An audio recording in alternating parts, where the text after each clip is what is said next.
नमस्कार साथियों। आज हम RPSC second grade teacher paper second Hindi का सिलेबस का एनालिसिस करेंगे। तो देखिए, कोई भी परीक्षा होती है तो उसकी तैयारी की रणनीति यह होती है कि हमें सबसे पहले उसके पाठ्यक्रम को देखना होता है। उस परीक्षा का पैटर्न क्या होगा उसको जानना होता है। तो इसी क्रम में आज हम कुछ पाठ्यक्रम से संबंधित कुछ चीजें एनालिसिस करेंगे। देखिए, एग्जाम जो होता है इसका जो टाइमिंग होता है 2 घंटे 30 मिनट का होता है, और ये अथवा कह सकते हैं कि 150 मिनट कुल मिलाकर के होते हैं। और नंबर ऑफ क्वेश्चन जो होते हैं तो 150 होते हैं, 150 प्रश्न होते हैं, और प्रत्येक प्रश्न 2 अंक का होता है। तो इस हिसाब से 300 अंकों का प्रश्न रहेगा।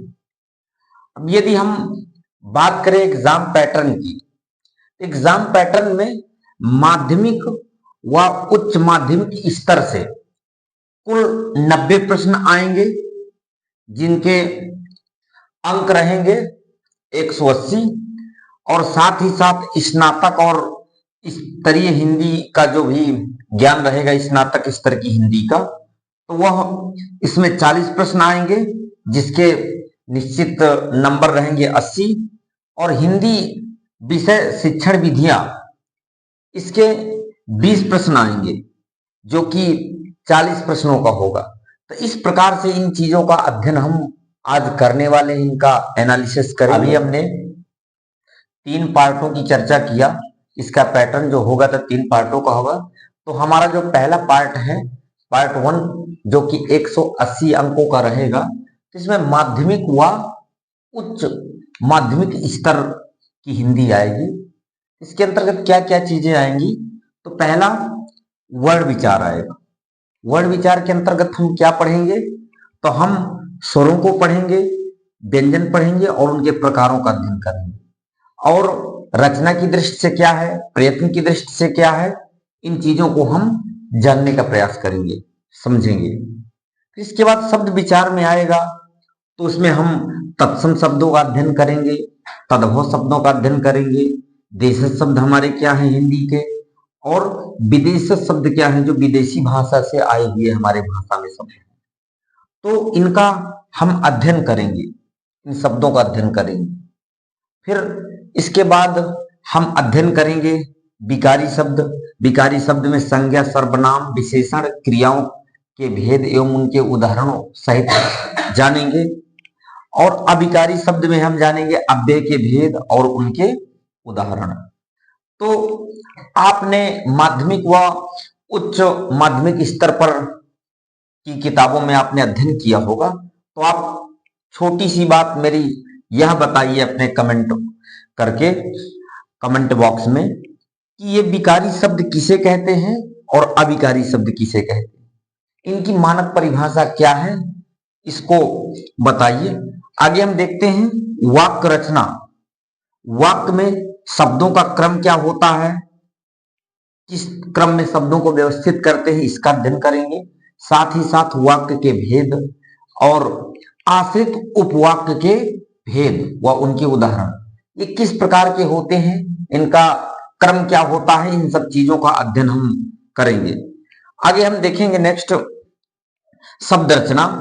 तो इसमें हम जानेंगे समास, इसमें हम जानेंगे संधि, इसमें हम जानेंगे उपसर्ग, इसमें हम जानेंगे प्रत्यय और इनके भेदों का अध्ययन करेंगे। उपसर्ग, समास, संधि, प्रत्यय, उपसर्ग, इन सब के भेदों के विषय में भी जानेंगे। और शब्द ज्ञान के अंतर्गत हम पढ़ेंगे पर्यायवाची शब्द हैं, पर्यायवाची शब्दों में रूट वर्ड किस प्रकार से प्रयोग होते हैं, इसी प्रकार से विलोम शब्द जो आते हैं, इनमें से रूट वर्ड किस प्रकार से लगते हैं, किस प्रकार से शब्दों की उत्पत्ति होती है, इन शब्दों को विलोम या पर्यायवाची कैसे बनते हैं, इनको भी जानेंगे।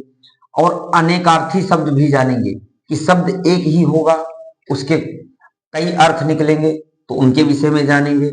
समश्रुति भिन्नार्थक शब्द भी जानेंगे कि जो बोलने में एक ही जैसे के होते हैं सुनने में, लेकिन थोड़ा सा उनकी स्पेलिंग में, वर्तनी में अंतर होता है, और उनके अर्थ भी अलग होते हैं। तो उन शब्दों को भी हम अध्ययन करेंगे, शब्द युग्म जो रहेंगे इनके, और अनेक शब्दों के लिए एक शब्द या वाक्यांश के लिए एक शब्द को हम पढ़ेंगे, जिसको आप लोग अंग्रेजी में वन वर्ड सब्स्टिट्यूशन कहते हैं। तो इसको भी हम पढ़ेंगे। शुद्ध लेखन के बारे में भी अब अध्ययन करेंगे कि वर्तनी संबंधी शुद्धताएं क्या होती हैं, शुद्धता की बारीकियां क्या होती हैं, इनका सूक्ष्म अध्ययन करेंगे।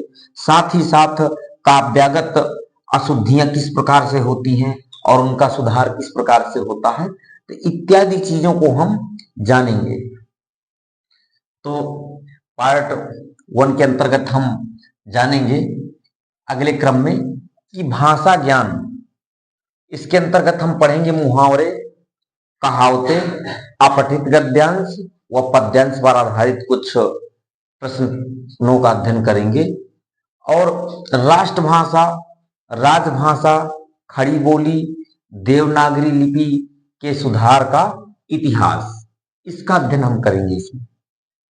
और अगले क्रम में हम अध्ययन करेंगे माध्यमिक शिक्षा बोर्ड, माध्यमिक शिक्षा बोर्ड राजस्थान अजमेर के नवीनतम सत्र का जो पाठ्यक्रम है, नवीनतम सत्र के पाठ्यक्रम में कक्षा 9वीं से लेकर के 12वीं तक के जो अनिवार्य और ऐच्छिक हिंदी का समस्त गद्य और पद्य रचनाओं का जो भी समावेशन है उसमें पूरा किया जाएगा। अर्थात राजस्थान में बोर्ड में कक्षा 9 से लेकर के 12वीं तक की हिंदी की जो किताबें चलती हैं उसमें 2 तरह की हिंदियां हैं, एक अनिवार्य हिंदी है, एक ऐच्छिक हिंदी है। तो दोनों हिंदियों की गद्य और पद्य की रचनाओं का समावेशन इस पाठ्यक्रम में किया जाएगा, अर्थात इस पाठ्यक्रम में रखा गया है।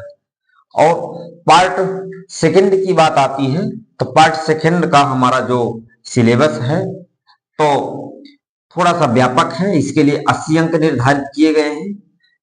लेकिन यदि अच्छे से देखें तो पार्ट 2 में बहुत सारी चीजें काफी सरलतम रूप में दी हुई है, बड़े ही व्यापक दिखाई दे रहा होता क्या है। तो आइए जानते हैं पार्ट 2 में क्या है। तो शब्द शक्तियों के भेद व उदाहरण, शब्द शक्तियों के भेद व उदाहरण, इसके अंतर्गत हम क्या पढ़ेंगे, काव्य की रीतियां हम पढ़ेंगे, काव्य गुण पढ़ेंगे, काव्य दोष पढ़ेंगे।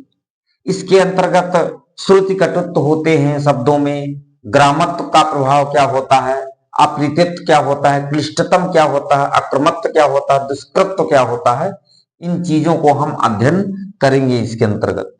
अगले क्रम में हम पढ़ेंगे अलंकार, इसमें हमारा श्लेष अलंकार हो गया, यमक अलंकार हो गया, उपमा अलंकार हो गया, रूपक अलंकार हो गया, प्रेक्षा हो गया, विभावना हो गया, असंगति हो गया, संदेह हो गया, भ्रांतिमान, विरोधाभास, मानवीकरण, इन सब अलंकारों का हम अध्ययन करेंगे उदाहरण सहित, इन चीजों को पढ़ेंगे।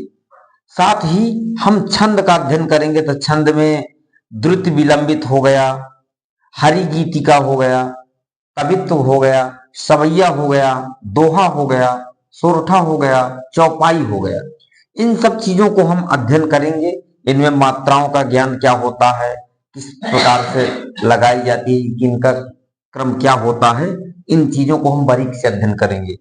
और साथ ही साथ हम रस का अध्ययन करेंगे, रस का स्वरूप क्या है, ये रस की धारणा क्या है और उसके अवयव क्या है रस के, इन चीजों को हम अध्ययन करेंगे। इस वजह से थोड़ा हो सकता है कि हल्का दिखाई दे, तो चलिए बहरहाल हम देखते हैं। अगले क्रम में हमारा हिंदी साहित्य का इतिहास ये पढ़ेंगे, हिंदी साहित्य का इतिहास, इसका नामकरण क्या है और नामकरण के साथ साथ उसका काल विभाजन क्या है, काल विभाजन का आधार प्रमुख क्या है, उस काल की प्रमुख प्रवृत्तियां क्या रही हैं और उस काल के प्रमुख रचनाकार कौन रहे हैं उनको जानेंगे और उनकी रचनाएं क्या रही, रचनाएं और रचनाकार उस काल के प्रमुख कौन रहे हैं उनके विषय में जानेंगे। इस प्रकार से कह सकते हैं कि हिंदी साहित्य के विकास के इतिहास, विकास के क्रम का इतिहास इसमें जानेंगे कि किस प्रकार से हिंदी साहित्य का विकास हुआ। अगले क्रम में हम जानेंगे कि हिंदी भाषा का उद्भव, हिंदी भाषा का उद्भव किस प्रकार से हुआ, क्या क्या चीजें रही कौन कौन से परिवर्तन के दौर से हमारी हिंदी बनी, इसको जानेंगे। इसकी विकास यात्रा क्या रही है, साथ ही साथ हिंदी एवं उसकी बोलियों का सामान्य परिचय हम जानेंगे कि हिंदी की बोलियां प्रमुख क्या हैं, उनका सामान्य परिचय हम देखेंगे। साथ ही साथ अगले क्रम में हम देखेंगे कबीर ग्रंथावली। कबीर ग्रंथावली में कबीर जी का जो ग्रंथ है, कबीरदास जी का साखी, इसके प्रथम 5 अंग एवं 10 पद, इनका अध्ययन करेंगे। प्रथम 5 अंग और 10 पदों तक का अध्ययन करेंगे। इसके संपादक होंगे श्याम सुंदर दास जी। अगले क्रम में हम पढ़ेंगे तुलसीदास जी के द्वारा लिखा हुआ राम। उसी के अगले क्रम में कहानियां हैं। कहानियों में जो प्रमुख कहानियां दी गई हैं आपके पाठ्यक्रम में, तो पहली कहानी है उसने कहा था। उसने कहा था, इसके लेखक है चंद्रधर शर्मा गुलेरी जी। दूसरी कहानी है जहां लक्ष्मी कैद है, इसके लेखक है राजेंद्र यादव जी। और एक और जिंदगी मोहन राकेश जी की कहानी है। और परिंदे निर्मल वर्मा। तो ये 4 कहानियां हमारे पाठ्यक्रम में दी हुई है। अगला पार्ट आता है पार्ट 3। पार्ट 3 में जो आती है चीजें, तो उसके अंतर्गत इसके जो अंक निर्धारित किए गए हैं तो 40 अंक हैं। इसमें से शिक्षण की कुछ विधियां बताई गई। क्या क्या विधियां हैं, आइए देखते हैं। पहला विधि जो है अनुकरण विधि है शिक्षण की। दूसरी विधि है इकाई विधि। तीसरी प्रत्यक्ष विधि है। चौथी व्याकरण अनुवाद विधि है। 5वीं द्विभाषीय पद्धति विधि है। 6वीं सैनिक विधि है। 7वीं ध्वन्यात्मक विधि है। 8वीं दूरस्थ विधि है। 9वीं वाचन विधि है। 10वीं पर्यवेक्षित अध्ययन विधि है। 11वीं आगमन निगमन विधि है। 12वें नंबर में अभिक्रमित विधि है। 13वें नंबर में रसास्वादन विधि है। और 14वें नंबर में सूत्र विधि है। 15वें नंबर में भाषा संसर्ग विधि है। 16वें नंबर में भाषा शिक्षण यंत्र है, इसके माध्यम से शिक्षण विधि है। और 17वें नंबर में साहचर्य विधि है। 18वें नंबर में व्याख्यान विधि है। 19वीं नंबर में प्रदर्शन विधि का उल्लेख है। 20वें नंबर में श्रुति लेखन विधि है। 21वें नंबर में दल शिक्षण। और 22वें नंबर में भाषा प्रयोगशाला विधि है। 23वें नंबर में व्यतिरेकी विधि है। और 24 नंबर में हर्बटीज विधि है। और 25 नंबर में समवाय विधि है। तो इस प्रकार से 25 प्रकार की हमारी शिक्षण विधियां हैं, जिनको हम इस सिलेबस में पढ़ेंगे, जिनको हम जानेंगे। और पार्ट 3 में अगला जो खंड आता है तो उसमें है भाषा शिक्षण के प्रमुख शिक्षण कौशल सूक्ष्म शिक्षण योजना।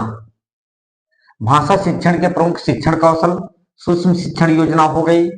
इसके बाद दैनिक पाठ्य योजना हो गई। इकाई पाठ्य योजना हो गई।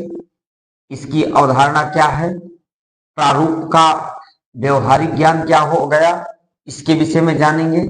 शिक्षण सहायक सामग्री का कक्षा में उपयोग क्या हो सकता है, इसके विषय में हम जानेंगे। भाषा शिक्षण में सतत एवं व्यापक मूल्यांकन को हम देखेंगे। तो इत्यादि चीजें हम पढ़ेंगे इस सिलेबस के अंतर्गत। तो ये था हमारा हिंदी का संपूर्ण पाठ्यक्रम आरपीएससी सेकेंड ग्रेड टीचर में। तो ये चीजें हमको पढ़ना है।